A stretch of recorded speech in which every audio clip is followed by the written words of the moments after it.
Alors on va faire le levain.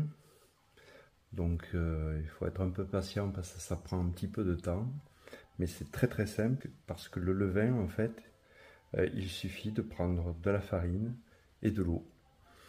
En fait, le levain, c'est la fermentation de champignons et de bactéries euh, qui, en digérant l'amidon, c'est-à-dire le sucre qui est dans la farine, produit des gaz et donc c'est ce qui permet de faire lever la pâte. Voilà. Donc, la règle elle est à peu près simple. On n'a besoin que de farine et d'eau.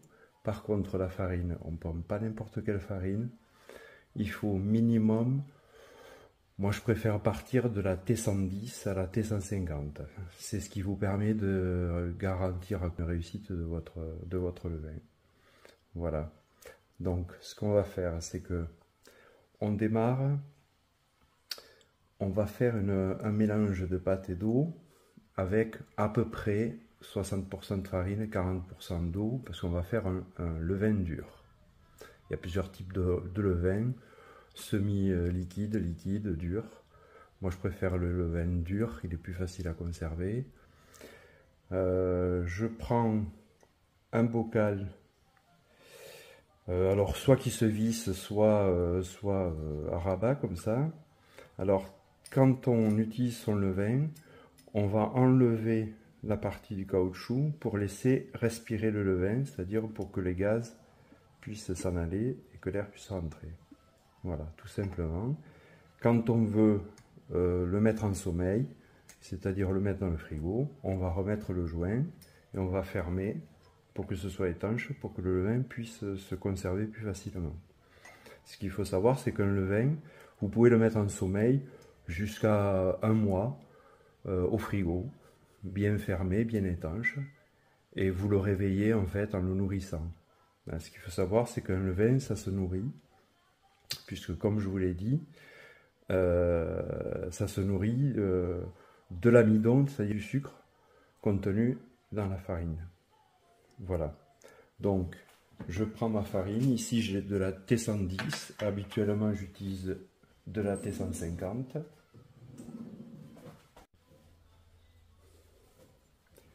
Voilà, donc je vais prendre ma farine.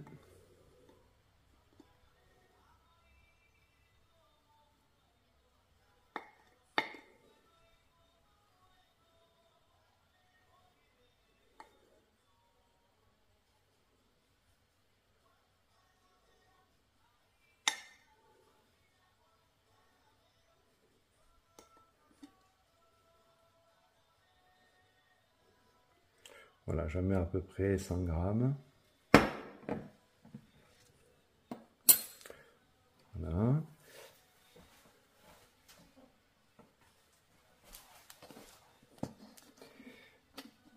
Et donc, je vais rajouter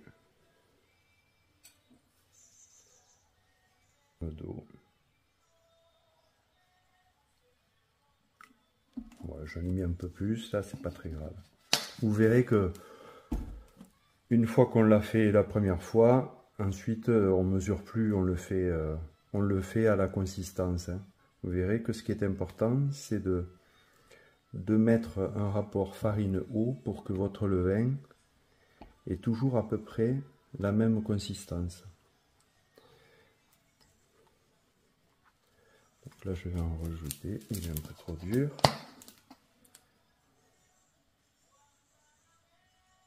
Donc vous ajustez en fonction. Là, j'avais dépassé un peu des 100 grammes.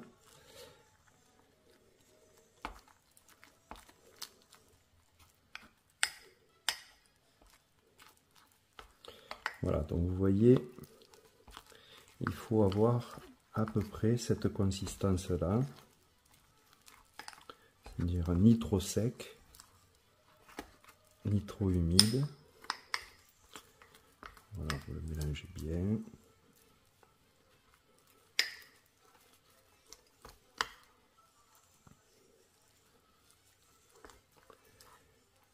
Donc vous voyez ce que ça donne comme consistance. Voilà, je vérifie. Je suis à 190. Donc j'ai mis un peu plus d'eau, mais c'est pas grave. Vous verrez que ça va marcher quand même. Et voilà, voilà. Là la pâte, elle est assez souple, donc elle va très bien comme ça. J'ai mis à peu près à peine un peu moins d'eau que de farine. Donc je dois être à peu près entre 100 de farine et 80 d'eau. Voilà. Donc ce qu'on va faire, c'est que tel qu'il est prêt là, on va le refermer, surtout sans le caoutchouc, et on va placer le récipient. Il faut à peu près 25 degrés, température stable. Bon, en gros, il faut le mettre en haut d'un meuble, à l'intérieur d'un meuble, en haut. La chaleur montante, ça fait toujours un peu plus que la température de la maison, donc ce sera toujours un peu plus chaud que la température ambiante. Voilà, donc là on va le mettre pendant 2 jours, on n'y touche pas. Voilà, donc on se revoit dans 2 jours.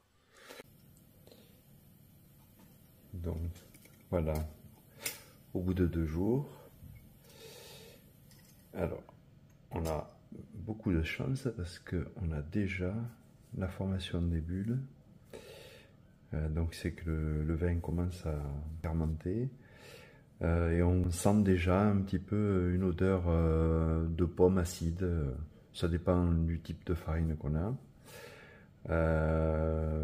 Il ne faut surtout pas s'inquiéter.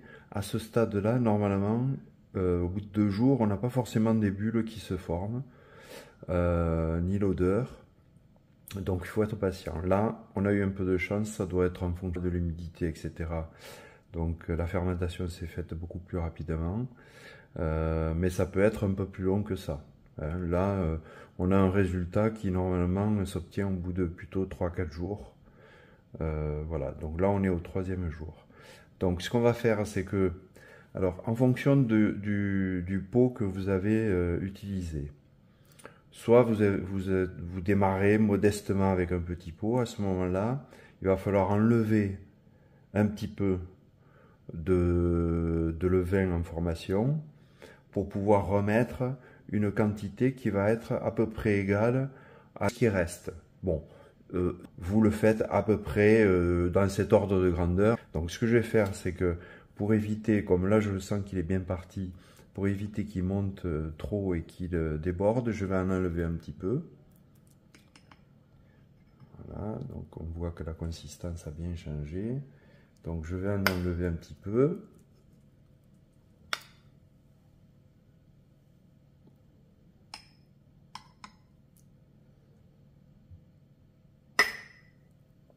Voilà.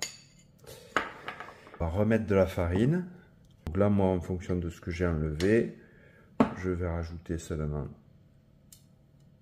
3 cuillerées à soupe de farine. Voilà. Alors, je regarde toujours ce que donne la consistance en mélangeant. Et je vais rajouter l'eau minérale, donc toujours à température ambiante, en fonction de la consistance, pour retrouver à peu près la même pâte qu'on avait au départ.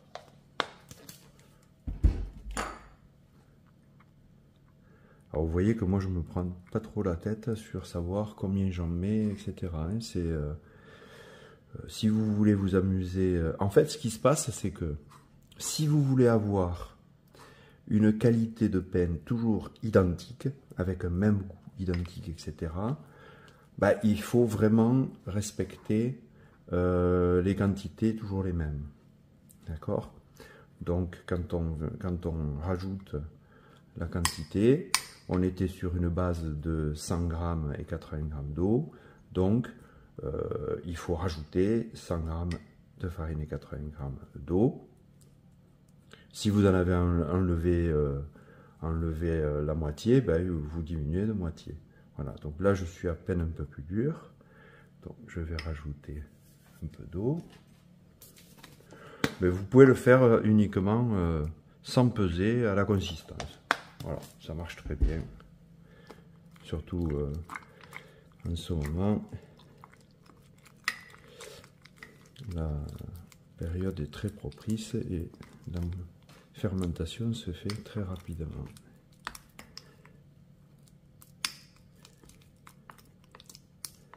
Voilà, il ne faut pas qu'il soit trop liquide, sinon ça peut monter et déborder du pot. Alors, si vous avez, moi ce que je recommande, c'est de prendre un bocal d'1 litre, comme ça vous aurez suffisamment de marge.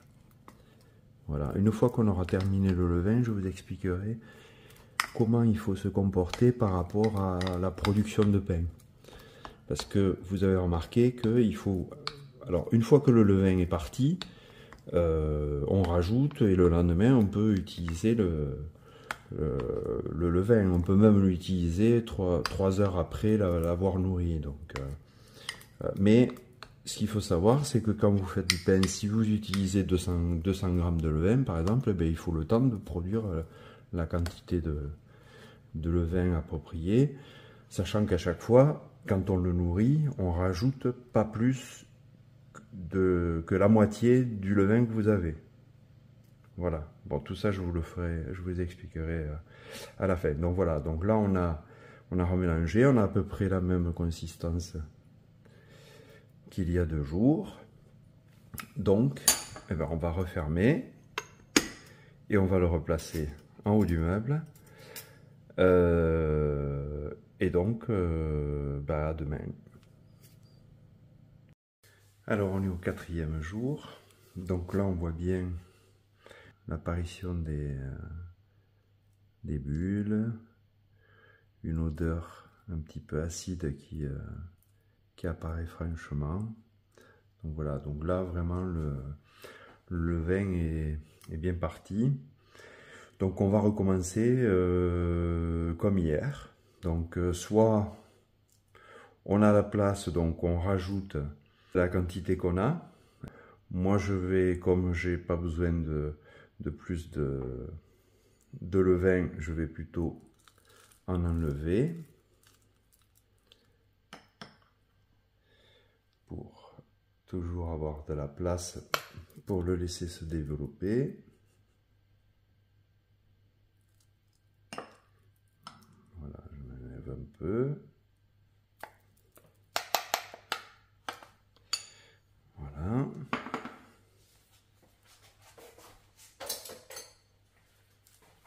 Et donc je vais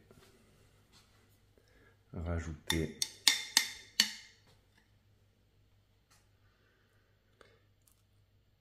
mes 3 cuillères à soupe de farine.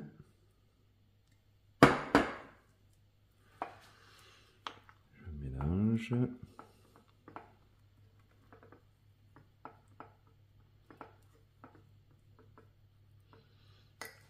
Je rajoute un petit peu d'eau.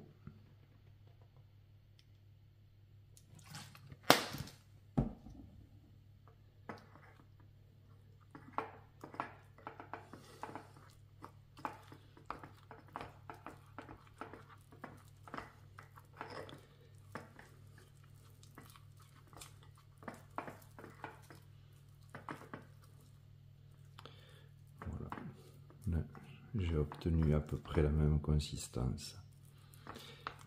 On met du levain. Voilà.